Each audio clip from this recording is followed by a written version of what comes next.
Welcome to Maw Maw's Best Cooking and More. Today we're going to share how I cook country ham.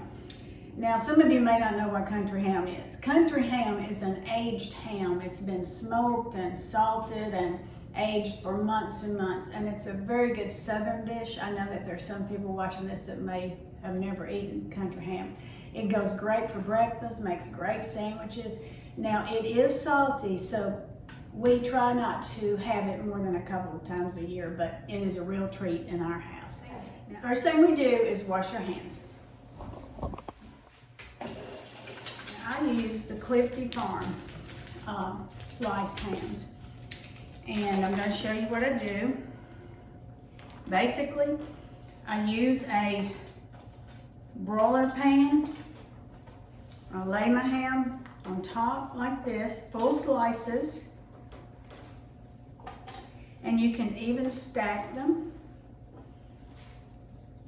And I'm only going to do 5 today because I'll put this in a Ziploc bag in the refrigerator and it will keep for weeks and weeks. So in a couple of weeks I'll cook another batch of this. Next thing we do is we'll need to add some water underneath this broiler pan. And what that does is it steams it will steam the ham, make it really tender.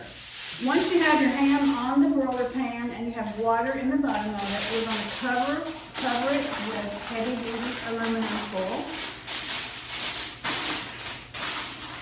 And we want to make sure it's sealed really well because we want to keep all the steam in. It makes the most delicious, tender ham you would ever eat.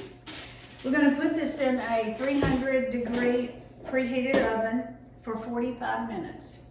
And when it gets done, I'll bring it out and show you how tender it is. It's amazing. Another thing this does is if you're cooking it this way, it doesn't mess your stove up. I've told you before, I don't like to mess my stove up. So this is a way that I can cook it in the oven and not have to splatter my stove all up if you fry it. And also if you fry country ham, it dries it out. This is not going to be dry. It's going to be so moist and so tender, you're going to love it. So let's put it in the oven and we'll get back with you in about 45 minutes. Okay, our ham is coming out of the oven now. But one thing to remember, when you're getting ready to remove your foil on something that's been in the oven for a while, there's going to be a lot of steam in there. So be very careful about how you take the foil off easily and let the steam. Our ham is ready. Now if your slices are a little thick, you might leave it in the oven for 45 minutes or 50 minutes until it's tender. Now some people might want to remove this fat strip, but as you can see it pulls off so easily. That's how you know that it's done. It is very, very tender.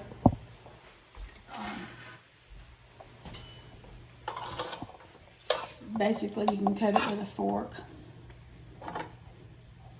And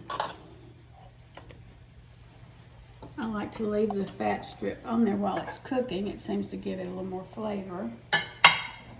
Then it's ready. You can cut this up in small pieces to go on biscuits, or you can cut it in half and use it as a sandwich. So it's a good way to cook country ham, and my stove's not messed up. Okay, we've taken our country ham slices out of the oven, and they are so tender and delicious. And my stove is still clean.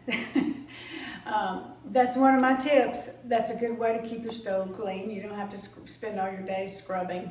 And it's a good way to cook your ham.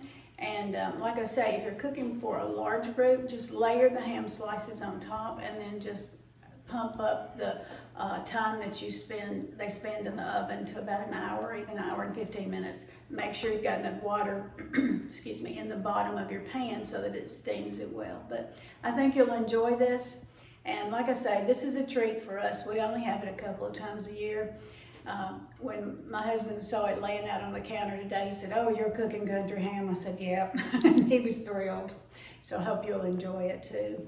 Now remember, our Bible verse for the fall is Give thanks to the Lord, for he is good, Psalm 118:1. And the reason I have repeated that over and over is I want you to try to memorize that and teach it to your children and grandchildren and your husbands and your sisters and your moms and everybody, because we need to hold Christ's word in our hearts. Come back and see me next time. I'll have another good recipe for you.